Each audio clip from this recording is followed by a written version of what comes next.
Like some of you, I grew up with older parents.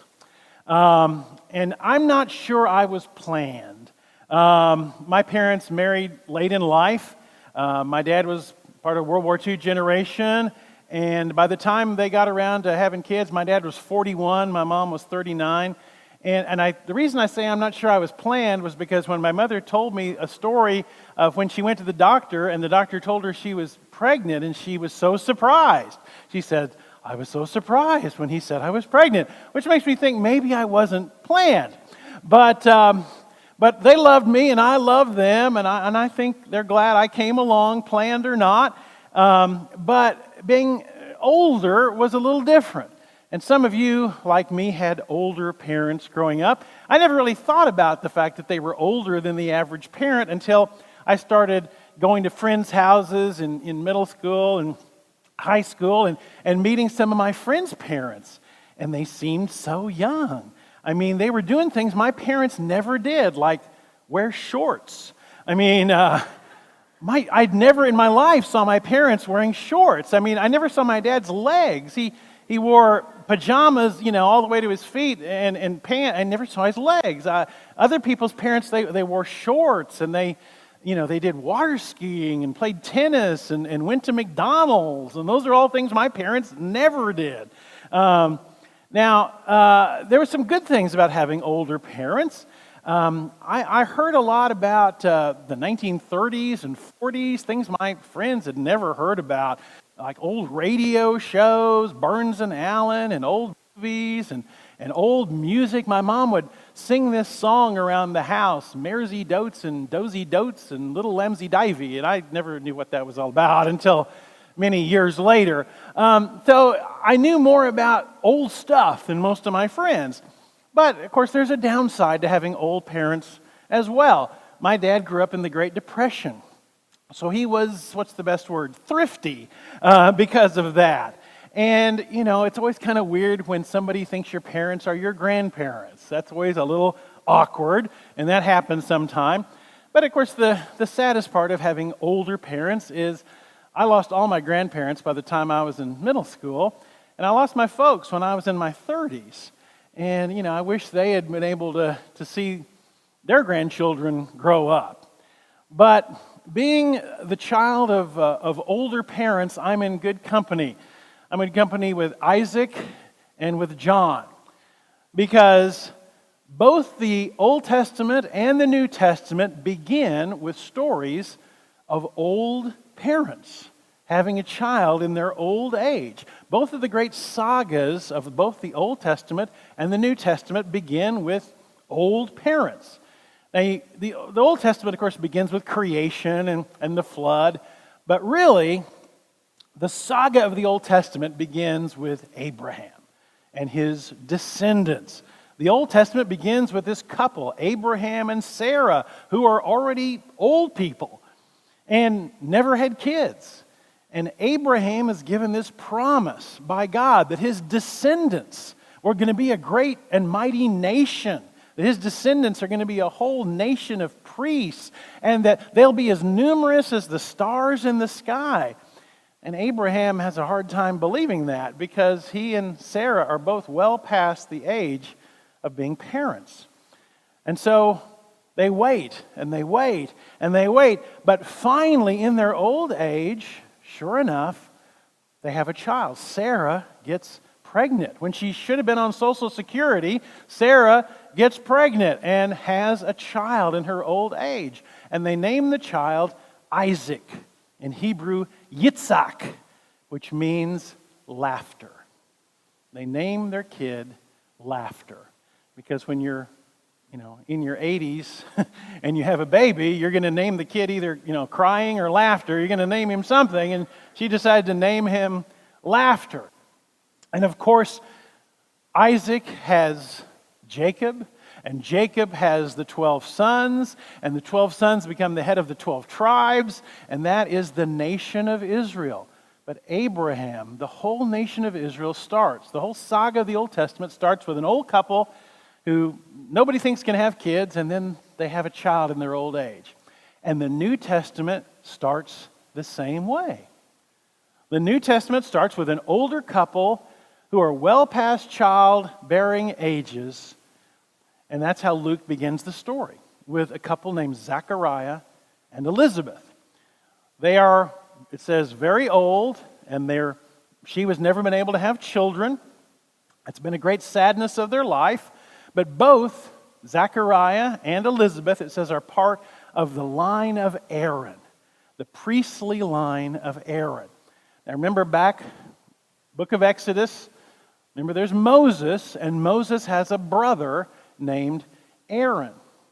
Moses' brother Aaron is his right-hand man, his spokesperson, and the first priest. Aaron, Moses' brother, is the first priest, the one who would go in and in the portable sanctuary, the tabernacle, the one who would make the sacrifices, the burnt offerings there. Aaron is the first priest. And because Aaron is the first priest, they decide that it is Aaron's descendants who will always be the priests. To be a priest in Israel, you had to be a direct descendant, a male descendant of Aaron. You say, well, it's a good idea. Aaron's descendants will be the priests. Well, from the time of Aaron until the time of the New Testament is 1,700, 1,800 years. And by the time of the first century, there's a problem. There are too many priests. Because by the time of the first century, there are 20,000 descendants of Aaron. 20,000 priests. That's too many priests. 20,000 priests is too many because the temple was a good-sized temple, but there's not enough work there for 20,000 priests. That is way, way overkill. And so, because there's 20,000 priests, they had to figure out some way to divide the job. So what they did was divide the 20,000 priests into 24 divisions, 24 subgroups. Gary read that Zechariah is of the division of Abijah, one of the 24 subgroups. So they divide the 20,000 guys into 24 subgroups. And each of those subgroups serves in the temple 2 weeks a year. But again, you do the math, 20,000 divided by 24 is still over 800. 800 priests is still too many priests. Because there's not that much that the priest has to do. There's a morning sacrifice where they would burn in an animal and offer wine and flour and burn incense. And then there's an evening sacrifice. So 2 weeks, let's say you have one in the morning, one in the evening, 2 a day for 2 weeks. That's 28 priests you need. 28, not 800. So now what do? Well, they would draw lots. Kind of like rolling dice or picking straws. Whose turn is it to go in? And it wasn't a rotation. It was purely by chance of throwing the dice or picking the straws. Which 28 guys out of the 800 got to actually serve in the temple during that 2-week period. Now, I explain all that to help you think about the fact that if you were one of those 20,000 priests, there's a good chance you would never get to do your job in your whole life. There's at least a good chance that you could be a priest your whole life and never get to go into the temple and offer the sacrifice. Or maybe, if the lots fell the right way, maybe once you'd get the chance to actually do the duties of a priest. I mean, think about it. Think about like you're on the football team for 4 years and you never get to play. Or maybe you get to go in for one play in 4 years. Think about if you spend your whole life as an actor in Broadway or in movies and you get one line one time in your whole life. Well, that's what it's like if you're a priest. You would dream of the day that you actually got to do what you were born to do. That you actually got to be the guy to go into the temple of the priests and offer the sacrifice and burn the incense and put on the priestly garment and do the whole thing. So this is a very rare opportunity. Zechariah is an old man who's a priest, and there's a good chance that he's never done this before, or maybe one other time in his whole life. But this day, his number gets called. this day, Zechariah gets to be the one to go in and offer the sacrifice and burn the incense, to go into the courtyard of the priests and do the thing. So his number gets called. He puts on the priestly garments. He goes, and there's people in the outer courtyard who gathered every day to watch the priest go in and then wait for him to come out and give a blessing. So the crowd is gathered in the outer courtyard. Zechariah gets all suited up. He goes into the courtyard of the priests all by himself. He's offering the sacrifice. He's getting ready to burn the incense. It's the greatest day of his life. It's maybe the only time he's ever done this. He's in there, and this happens. Luke 1:11.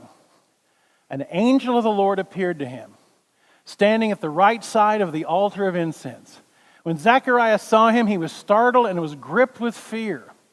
But the angel said to him, "Don't be afraid, Zechariah. Your prayer has been heard.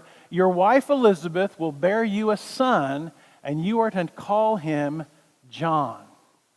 He'll be a joy and a delight to you, and many will rejoice because of his birth. For he will be great in the sight of the Lord. He is never to take wine or other fermented drink. He'll be filled with the Holy Spirit even before he's born. He'll bring back many of the people of Israel to the Lord their God. And he will go on before the Lord in the spirit and power of Elijah, to turn the hearts of the parents to their children and the disobedient to the wisdom of the righteous, to make ready a people prepared for the Lord." That's a lot to take in. And it says that Zechariah was startled and gripped with fear. That is probably an understatement. And you're going to have a son, and he's going to be like Elijah, and he's going to prepare the people for the Messiah. And Zechariah says, "But angel, my wife is way too old to have a baby. It's impossible. My wife is well past when a woman can have a child. How can this even happen when she's too old to have a baby?" And the angel replies, verse 19. The angel said to him, "I am Gabriel. I stand in the presence of God, and I've been sent to speak to you and tell you this good news. And now you'll be silent and not able to speak until the day this happens, because you didn't believe my words, which will come true at their appointed time." So Zechariah is struck mute, unable to speak because he doubted this promise. Well, the people are out in the next courtyard waiting for the traditional blessing when the priest comes out and gives them a blessing after he's done his job in the temple or in the courtyard of the priest. They're all going, "What is taking so long?" So the people out there going, "How long does it take to do this? He's so old. Did he fall over? Did he have a heart attack? Why is he taking so long?" He finally comes out, and they're waiting for him to pronounce the blessing. And he comes out, and he's like,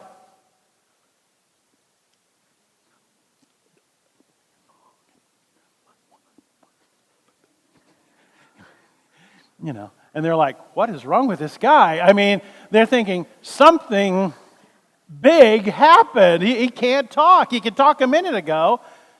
And so he mimes to the crowd what happens. Now, we're not told what it was like when he got home to Elizabeth. I'm trying to imagine that scene when he walks in and she's like, "How was it, honey?" And he's like, and "What's wrong with you?" And she's like, "No, I'm not." No. And I have this little conversation when he gets home to Elizabeth. He's been told they're going to have a baby. He's even been told what the name of the baby is supposed to be, John. Now, I think names always are significant in the Bible. The name John, in Hebrew, Yochanan, the name John means God is gracious. The name John means God is gracious. But Zechariah and Elizabeth's names are significant too. Elizabeth means my God is abundance. Elizabeth means my God is abundance. But it's Zechariah's name that I think maybe is particularly meaningful. Zechariah's name means God remembered. The name Zechariah means God remembered. Now think about these three names. God of grace, John. God is a God of grace. Remember, grace is love that we don't deserve. Grace is unmerited favor. Grace is love that we can't buy and we can't deserve, we can only receive. God of abundance is what Elizabeth means, and God is an abundant God. I mean, we just had Thanksgiving, which is kind of a celebration of abundance. The cornucopia, the food pouring out of it. I mean, abundance is who God is. God is not a miserly God or a stingy God. God is a God of abundance. But Zechariah's name, God remembers. God remembers. That's important for us to think about at the beginning of the New Testament. Because when we come to the New Testament, many Jewish people thought that they'd been forgotten by God. Thought they'd been forgotten. Think about the history of the Jews. The northern tribes conquered by the Assyrians. The southern tribes conquered by the Babylonians. And so they're under the rule of the Babylonians. And then Babylon gets captured and they're under the rule of the Persians. Persia gets captured and Israel's under the control of the Greeks. The Greeks get conquered by the Romans. And when we get to the New Testament, Judaism, Israel is under the control of the Roman Empire. For centuries, the Jews have been under the control of some empire or another. And they haven't heard from God in a long time. You get to the end of the Old Testament, the last book of the Old Testament is Malachi. The last prophet of the Old Testament is Malachi. Malachi was 400 years before Jesus. So it's been 400 years since a prophet came to Israel. 400 years. And some of the Jewish people are like, have you forgotten about us, God? Are you still up there? Do you remember your promises? What about this Messiah that you promised? What about this anointed one, this son of David? Whatever happened to that promise of Messiah? Do you remember us, God? But Zechariah's very name means God remembered. And the angel Gabriel says, God remembers. And God is going to send you a baby. And this baby is going to be like Elijah, the greatest of the prophets. This baby is going to be like another Elijah. And he's going to turn people back to the Lord. And he's going to make a path for the anointed one. It says this baby is going to go before the Lord in the spirit and power of Elijah to turn the hearts of the parents to their children and the disobedient to the wisdom of the righteous, to make ready a people prepared for the Lord. That's John's destiny. That's John's life. John's mission was to get the world ready for Jesus, to get people ready for the coming of the Christ. And getting ready for Jesus, getting ready for the coming of the Messiah, that's what Advent is. Advent is getting ready for Christmas, getting ready for Jesus' appearance. And what do you think of when you hear that phrase, getting ready for Christmas? If we're honest, when we hear the phrase getting ready for Christmas, we think shopping, decorating, lights, cards, whatever, taking out a loan, whatever you have to do to buy the gift. That's what we think about often when it's getting ready for Christmas. And that's fine, that's good. That's what this whole last weekend was about, Black Friday and all the shopping and tomorrow's Cyber Monday, and it's all a part of getting. There's nothing wrong with getting those things ready. There's nothing wrong with shopping or decorating. We do those things too. There's nothing wrong with that. But remember, Advent is not about putting up lights or going shopping. Advent is about getting your heart ready to hear in a fresh way this story that we've known ever since we were kids, this story about Mary and Joseph and a baby and wise men and shepherds and angels. And it's so familiar, sometimes we don't realize just how crazy it really is, that this is how God sent his son into the world. A peasant couple in the middle of nowhere, a baby born in a barn. It's not the way anyone expected the Savior to come. And that's why we go, only God could think this up. It's getting our hearts ready to try to hear this story with a fresh set of ears. But in the middle of that, when you think about Zachariah and Elizabeth and their little baby John, remember, Zachariah's name means God remembers. And he does. He remembers each one of us. He remembers his promises. He remembers who you are. He never forgets you. If God had a refrigerator, your face would be on it. God remembers you and knows you and loves you. And never doubt for a minute that he's there. Let's pray.